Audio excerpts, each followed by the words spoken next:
జగన్ అంటేనే scam, scam అంటేనే జగన్ అనేది ఇప్పుడు బయటపడుతున్నటువంటి సత్యం. ఆల్రెడీ లిక్కర్ స్కామ్ లో జగన్మోహన్ రెడ్డి భాగోతం చూసాం, ఇసుక స్కామ్ లో జగన్మోహన్ రెడ్డి భాగోతం చూసాం. ఇప్పుడు జగనన్న కాలనీలో కూడా జగన్మోహన్ రెడ్డి భాగోతం చూస్తున్నాం. వాస్తవానికి అసలు స్కామ్ చేయడం కోసమే జగన్మోహన్ రెడ్డి ఒక ఆప్షన్ తీసుకొచ్చాడంటే మీరు అందరూ ఆశ్చర్యపోతారు. ఎస్, నిజం. జగన్మోహన్ రెడ్డి అందరూ అనుకున్నాడు, అబ్బా జగన్మోహన్ రెడ్డి ఎంత గొప్పవాడు, మా కోసం ప్రత్యేకంగా ఒక ఆప్షన్ 3 అనే ఒక ఆప్షన్ తీసుకొచ్చి జగనన్న కాలనీలో మా కోసం జగన్మోహన్ రెడ్డి చేసినంతగా ఎవరు చేయట్లేదని పాపం అప్పట్లో డబ్బా కొట్టారు వైసీపీ సోషల్ మీడియాలో. కానీ ఆప్షన్ 3 అనేది పేదల కోసం కాదు, స్కామ్ కోసం. ఆప్షన్ 1 ఏంటంటే ప్రభుత్వం ఇవ్వాల్సినటువంటి డబ్బులు ఇచ్చేస్తుంది, ప్రజలే వాళ్ళు మెటీరియల్ తెచ్చుకుని కట్టుకోవటం. రెండో ఆప్షన్ ఏంటంటే ప్రభుత్వం డబ్బులు బదులు మెటీరియల్ ఇస్తుంది, ప్రజలే దాన్ని కట్టించుకోవాలి. మూడో ఆప్షన్ ఏంటంటే అటు మెటీరియల్ మీరు తెచ్చుకోలేము, ప్రభుత్వం ఇచ్చిన మెటీరియల్తో కూడా మేము కట్టుకోలేము అంటే వాళ్ళకి ఆప్షన్ 3 తీసుకొచ్చారు. సో ఇదే అసలు స్కామ్. ఏంటి ఆప్షన్ 3 అంటే ప్రభుత్వమే కట్టించి ఇవ్వటం. సాధారణంగా ఎవరైనా సరే ప్రభుత్వమే ఇల్లు కట్టించేస్తానంటే పోయేదేముంది, మన చేతికి ఇస్తాడంటకుండా సగం మన చేతికి రూపా పడకుండా మన దగ్గర లేకుండా వాళ్ళే కట్టించేస్తారు కదా అన్న ఫీల్లో చాలామంది ఉంటారు. దాంతో ఏం చేశారు, దాదాపుగా 3.5 నుంచి 4 లక్షల మంది ఏం చేశారంటే మాకు ఆప్షన్ 3 కావాలని పెట్టుకున్నారు. అంటే ఆ 4 లక్షల మందికి జగన్మోహన్ రెడ్డి ఇచ్చినటువంటి స్థలంలోనే ఇళ్ళు కట్టి వాళ్ళకి అప్పచెప్పాలి. కానీ జగన్మోహన్ రెడ్డి తెచ్చింది స్కామ్ కోసం, మీకోసం కాదు అని ఇప్పుడు బయటపడేసరికి అందరూ నోళ్ళు ఎలబెడుతున్నారు.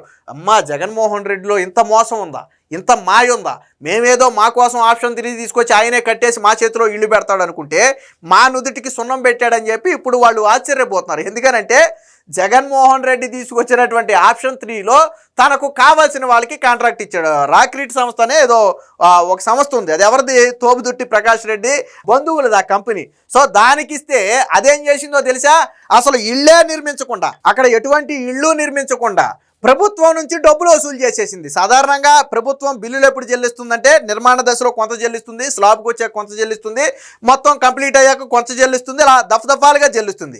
బట్ అక్కడ ఎటువంటి ఇళ్ళు లేకుండానే దాదాపుగా 5 ప్రాంతాలలో 41 కోట్ల రూపాయలు ఈ సంస్థ దోచేసినట్టుగా ఇప్పుడు విజిలెన్స్ విభాగం ఆధారాలతో సహా బయటపెట్టింది.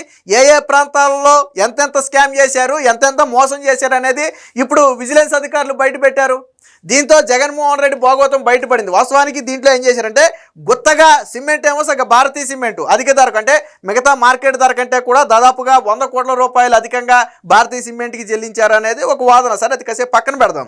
అలాగే ఐరన్లో కావచ్చు, ఇంటికి వాడే ఇతర మెటీరియల్లో కావచ్చు బల్కున తీసుకొచ్చి అందులో కమిషన్లు కొట్టేశారు. మొదటి థింగ్. రెండోది ఏం చేశారు, ఈ నిర్మాణ బాధ్యతను వైసీపీ స్థానిక నాయకులకి వాళ్ళ కార్యకర్తలకి ఇచ్చేశారు. అంటే వాళ్ళకు నిర్మాణం చేపట్టడంలో ఎటువంటి అనుభవం ఉండదు, వాళ్ళకి ఏమీ తెలియదు కూడా. కానీ ఏం చేశారు, వాళ్ళకి ఇచ్చేశారు. సరే ఇచ్చారు, వాళ్ళు ఏమన్నా నిర్మించారా అంటే వాళ్ళు ఇళ్ళు నిర్మించకుండానే వాళ్ళకి బిల్లులు చెల్లించేశారు. అంటే స్కాముల్లో కూడా మామూలు స్కామ్ కాదు ఇది. వాళ్ళకి కట్టలేదు సరిగదా అంటే గవర్నమెంట్ నుంచి బిల్లులు చెల్లించేశారు ఆ పేరు మీద. అంటే ఫర్ ఎగ్జాంపుల్ సుధాకర్ అనే వ్యక్తికి 2 లక్షల రూపాయలు ఇల్లు కట్టిస్తే 2 లక్షల రూపాయలు ఇవ్వాలనుకోండి కాంట్రాక్టర్కి. ఇల్లు కట్టలేదు, పునాది తీయలేదు, కానీ 2 లక్షలు ఇచ్చేశారు అక్కడ.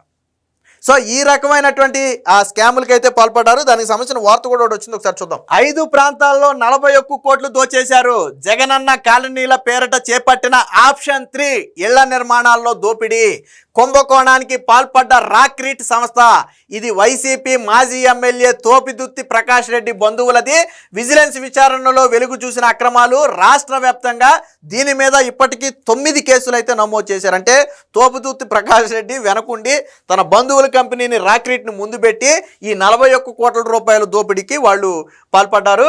వైకాపా హయాంలో జగనన్న కాలనీల పేరిట చేపట్టిన ఆప్షన్ 3 ఇళ్ల నిర్మాణంలో కేవలం 5 ప్రాంతాల్లోని లేఅవుట్లలోనే 41 కోట్లు దోచుకున్నట్లుగా నిగ్గు తేలింది. మిగతా ప్రాంతాల లేఅవుట్లలో జరిగినటువంటి దోపిడీ దర్యాప్తులోకి వెలుగులోకి రావాల్సిందంటే ఇప్పటి వరకు కేవలం 5 ప్రాంతాల్లోనే ఆధారాలతో సహా పట్టుకున్నారు. మిగతా చోట్ల ఇంకా జరుగుతుంది. అదేమి అయిపోవాలా, అసలు బండారం బయటపడాలంటే కొద్దిగా టైం పడుద్ది, ఎంత జరిగింది ఏంటి అనేది. సో ఈ రాక్రీట్ సంస్థ అనేది ఎవరిదయ్యా అంటే తోపుదుర్తి ప్రకాష్ రెడ్డిది. ఏపీ గృహ నిర్మాణ సంస్థతో కుదుర్చుకున్న ఒప్పందం మేరకు ఏ ఒక్క లేఅవుట్లో కూడా ఇళ్ల నిర్మాణం పూర్తి చేయకుండా భారీ కుంభకోణానికి పాల్పడిందని వెల్లడైంది. విజిలెన్స్ అండ్ ఎన్ఫోర్స్మెంట్ విభాగం విచారణలో వెలుగు చూసిన అక్రమాల ఆధారంగా రాష్ట్ర వ్యాప్తంగా వివిధ జిల్లాల్లో రాక్రీట్ సంస్థ దాని డైరెక్టర్లు ప్రతినిధులపై మొత్తం 9 కేసులు అయితే నమోదు చేశారు. సో ఎక్కడ ఎలా దోచేశారు అనేది దానికి సంబంధించి ఇక్కడ ఒక ఇచ్చారు చూడండి. ఈ లేఅవుట్లో జరిగిన అక్రమాలకు సంబంధించే 9 కేసులు నమోదయ్యాయి. ఎక్కడెక్కడంటే ఒకటి Jagananna colony Vikas college road నున్న విజయవాడ ఎన్టీఆర్ జిల్లాలో 1180 ఇళ్ళు నిర్మించివ్వాలనేది ఒప్పందం. ఇందులో 2 కోట్లు దోచేశారు. అలాగే గాజువాక నియోజకవర్గంలో 3401 ఇళ్ళు నిర్మించివ్వాలి. సో ఎంత దోచేశారు అనేది దర్యాప్తు జరుగుతుంది, ఇంకా తేలలేదు. అలాగే హిందూపురం సత్యసాయి జిల్లాలో 2953 ఇళ్ళు నిర్మించివ్వాలి. అందులో 2.61 కోట్లు దోచేశారు. అలాగే ఏటూరు అంటే గుంటూరు రూరల్కి సంబంధించి 947 ఇళ్ళు నిర్మించివ్వాలి. దాంట్లో 1,71,00,000 దోచేశారు. అలాగే ఏలూరు జిల్లా చొదిమెళ్ళ కొమడవోలు పోనంగి మొదలగు ప్రాంతాలలో 6,525 ఇళ్ళు. ఇది భారీ ఇళ్ళు కొద్దిగా. సో ఇందులో అవినీతి కూడా ఎక్కువగానే ఉంటుంది. బట్ ఇది తేలాలి, దర్యాప్తు జరుగుతుంది, ఇంకా తేలలేదు.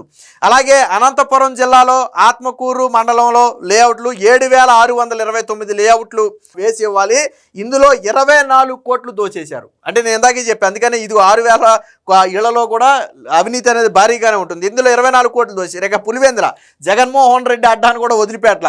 ఈ పులివెందుల ఏదైతే వైఎస్ఆర్ కడపలో ఒక మెగా లేఅవుట్ వేశారో దానికి 4,912 ఇళ్ళు నిర్మించివ్వాలనేది ఒప్పందం. సో ఇది దర్యాప్తు జరుగుతుంది. అలాగే అనకాపల్లి జిల్లాలో పైడివాడ అగ్రహారం గంగవరం మొదలగు ప్రాంతాల్లో 7,979 ఇళ్ళు నిర్మించివ్వాలి. ఇది కూడా ఎంత దోచేశారనేది దర్యాప్తు జరుగుతూ ఉంది. ఇక పోయేటప్పటికి గుంటూరు జిల్లా మేడుకొండూరు మండలంలో వేసినటువంటి 4,504 ఇళ్లకు గాను 10.65 కోట్లు దోచేశారు. అంటే మొత్తంగా 40,000కి సంబంధించి 41 కోట్ల రూపాయలు అయితే ఇక్కడ దోచేసినట్టుగా తెలుస్తుంది. వాస్తవానికి ఇళ్లన్నీ కూడా ఒప్పందం ప్రకారం 6 నెలల్లో పూర్తి చేసి లబ్ధిదారుల చేతిలో పెట్టాలి. ఇది రాక్రీట్ సంస్థతో గృహ నిర్మాణ సంస్థ చేసుకున్నటువంటి ఒప్పందం. అంటే అక్కడ నిర్మాణం చేపట్టినటువంటి 6 నెలల్లో లబ్ధిదారుడికి ఇల్లు ఇవ్వాలి. కానీ 6 నెలలు కాదు కదా, 26 నెలలైనా కానీ అక్కడ ఇళ్ళు నిర్మించి ఇచ్చే పరిస్థితి లేదు, ఇవ్వలేదు కూడా. సో దానికి సంబంధించి ఎక్కడెక్కడ ఏ లేఅవుట్లలో ఎంత దోచేశారు అనేది కూడా ఇక్కడైతే చెప్పారు. ఎగ్జాంపుల్కి ఇక్కడ ఒకటి చూడండి. గాజువాక నియోజకవర్గం నడుపూరు లేఅవుట్స్లలో 3,401 ఇళ్ల నిర్మాణాన్ని 6 నెలల్లో పూర్తి చేసి అప్పగించేలాగా ఒప్పందం కుదుర్చుకుంది. కానీ ఒక్క ఇల్లు అయినా నిర్మించలేకపోయింది. 1179 ఇళ్లను పునాది స్థాయిలోను 1970 ఇళ్లను ప్లింత్ బీమ్ స్థాయిలో అంటే భీమ్ స్థాయిలోను వదిలేసింది. ఇక ఎన్టీఆర్ జిల్లాలోకి వచ్చేటప్పటికి రామరప్పాడు దగ్గర 1180 ఇళ్లను చేపట్టి ఒక్కటి కూడా పూర్తి చేయలేదు. పనులు జరిగినట్లుగా చూపించి బిల్లులు తీసేసుకున్నారు. నేను ఇందాక అదే చెప్పింది, పనులు చేయకపోయినా గవర్నమెంట్ బిల్లులు చెల్లించేసింది. ఎందుకని తోపుదుర్తి ప్రకాష్ రెడ్డికి చెందినటువంటి సంస్థ అది రాక్రీట్ అనేది, కాబట్టి వాళ్ళకి బిల్లులు చెల్లింపులు జరిగిపోతాయి. ఇక జగన్ సొంత నియోజకవర్గం అయినటువంటి పులివెందుల మెగా లేఅవుట్లలో 4,912 ఇళ్ళు నిర్మాణానికి కాంట్రాక్టు తీసుకుంటే మధ్యలోనే వదిలేసి ఒప్పందం ప్రకారం ఇళ్ళు పూర్తి చేయలేదు, కానీ డబ్బులు మాత్రం దోచేశారు. సేమ్ అనంతపురం కూడా అంతే, ఇళ్ళు తీసుకుని వదిలేశారు. అలాగే సత్యసాయి జిల్లా హిందూపురం దగ్గర కూడా ఇదే ఒప్పందం. నిధులు మెటీరియల్ను గృహ నిర్మాణ సంస్థ అందించినప్పటికీ కూడా పూర్తి చేయకుండా వదిలేశారు. ఇక్కడ దాదాపుగా 74 మంది లబ్ధిదారులు అయితే దీనిలో అయితే ఫిర్యాదు చేయడం జరిగింది. అలాగే ఏలూరు జిల్లా అంటే మొత్తంగా రాష్ట్ర వ్యాప్తంగా ఎక్కడా కూడా వదిలిపెట్టలేదు. ఈ రాక్రీట్ అనే సంస్థ ఏదైతే తోపుదుర్తి ప్రకాష్ రెడ్డి బంధువులకు చెందినటువంటి ఈ రాక్రీట్ సంస్థ ఉందో దీంతో అప్పటి గృహ నిర్మాణ శాఖ ఒప్పందమే ఒక పెద్ద స్కాము. ఆ రోజు బిల్లులు చెల్లింపులలో గృహ నిర్మాణ శాఖ కీలక పాత్ర పోషించింది. పనులు చేయకపోయినా ఇళ్ల నిర్మాణాన్ని మధ్యలోనే వదిలేసిన ఒప్పందం ప్రకారం బిల్లులు చెల్లించారు. ఈ మేరకు కోట్ల రూపాయలు రాష్ట్ర ఖజానాకైతే నష్టం జరిగింది. ఇటు రాష్ట్ర ఖజానాకి నష్టం, అటు లబ్ధిదారులకి ఇప్పటికీ ఇల్లు చేతికి రాలేదు.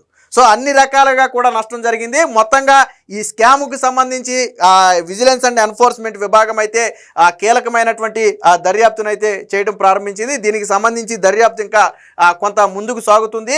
ఈ దర్యాప్తు పూర్తయిన తర్వాత ఏసీబీ లేదా సిఐడి చేత మరింత లోతు దర్యాప్తు చేయించమని చెప్పి నివేదిక కూడా ఇచ్చే అవకాశం ఉంది. మొత్తంగా ఈ జగనన్న కాలనీలలో ఆప్షన్ 3 అనేది అతిపెద్ద స్కామ్ అని ఇప్పుడు స్పష్టంగా అర్థమవుతుంది.